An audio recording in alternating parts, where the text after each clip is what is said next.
Go. Ay, may inalangan signal dito sa Disod. Ayan, okay na, okay na. Ana, sa Disud ka ba? Nasa Disod ako, Mayor, dahil sumugod dito itong yung mga opisyal at residente ng multinational village. Dahil alam mo yung usapin, yung awayan nung dalawang grupo diyan sa pamamahala ng kanilang homeowners association, nagpasaklolo yung isang grupo rito sa tanggapan ng Disod.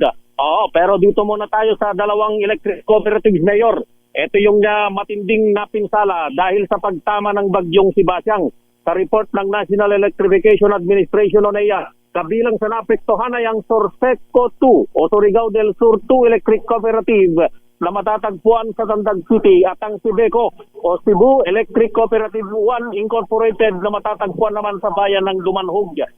Bukod sa Tandag City, 13 munisipalidad ang naapektuhan at siniserbisyo ng Sorseco 2 sa bahagi ng Mindanao, habang 17 munisipalidad at maging sa Carcar City sa katimugang bahagi ng probinsya ng Cebu ang naapektuhan naman na mula dyan sa may Sibeco 1. Sa initial pa lamang na pagtaya ng NEA, aabot na sa mahigit 2.9 milyong pisong naitalang damage sa dalawang electric cooperatives.